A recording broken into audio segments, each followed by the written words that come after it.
At exactly 2:17 a.m., Daniel Carter's phone vibrated on his nightstand. He wasn't supposed to be awake. Daniel had a rule: no phone after midnight.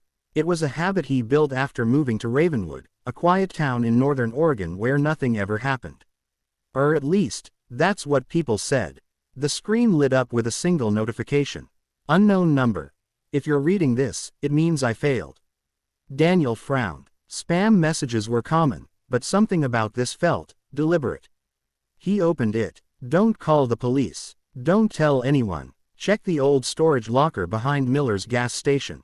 Locker 27. Before sunrise. Daniel sat up straight. Locker 27. His breath caught in his throat. That locker didn't exist anymore. It had been removed 3 years ago, right after his sister Emily Carter disappeared. Emily vanished without a trace. No body, no evidence, no suspects, just an empty town and unanswered questions. Daniel had searched everywhere until the police quietly closed the case. And now, this message. His hands trembled as he typed back. Daniel. Who is this? The message showed delivered. No reply. Outside, the wind pressed against the windows like restless fingers. Daniel didn't sleep again. At 5:12 a.m., Daniel parked his car across the street from Miller's gas station. The place had been abandoned for years. Rusted pumps, broken glass, a faded sign swinging slowly in the wind. Behind the building stood the storage units. Most of them were sealed shut with heavy metal doors. But Daniel's eyes locked onto one spot, where locker 27 used to be. Only, it was there. Fresh paint, clean metal, a bright red number 27 bolted to the door. Daniel's heart pounded. Someone had rebuilt it. He approached slowly, every step feeling heavier than the last. The air smelled of oil and rain. The locker door wasn't locked. He pulled it open. Inside was a small black backpack. And a phone. An old phone. Emily's phone. Daniel recognized the cracked screen immediately.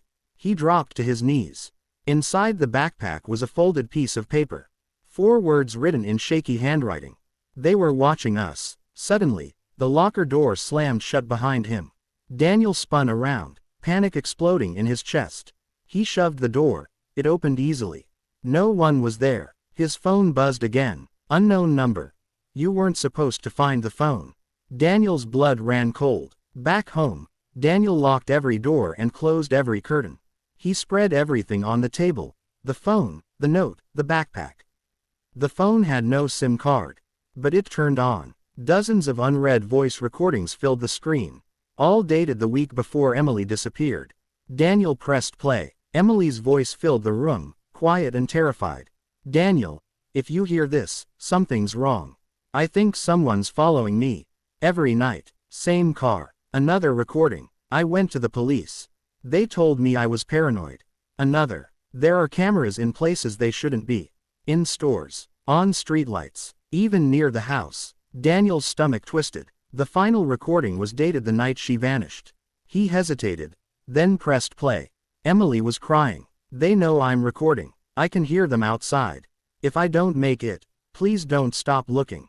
The recording ended with a loud bang. Daniel slammed the phone down. His own phone rang. Unknown number. He answered without thinking. A distorted voice spoke. Stop digging, Daniel. Daniel stood frozen. You took something that doesn't belong to you, the voice continued. Return the phone. Leave Ravenwood. This ends tonight. Daniel swallowed. What did you do to my sister?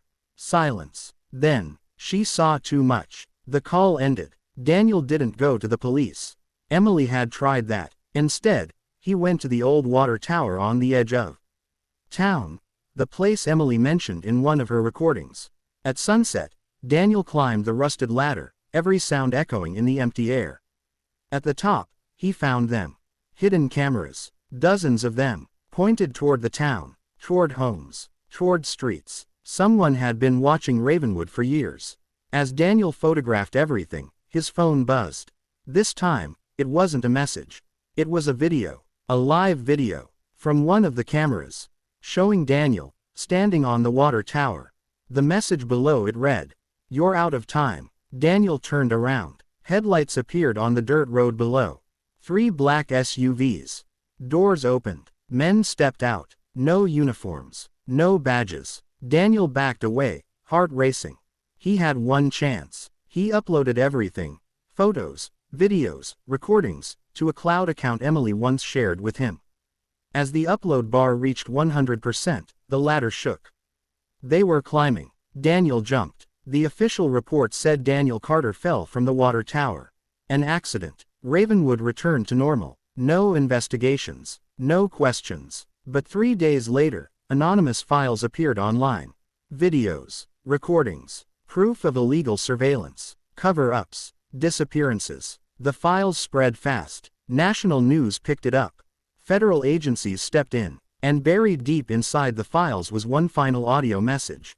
Emily's voice. If this gets out, it means Daniel finished what I started. Somewhere, in a quiet town, a phone vibrated again at 2:17 a.m. Unknown number. You were never supposed to survive this.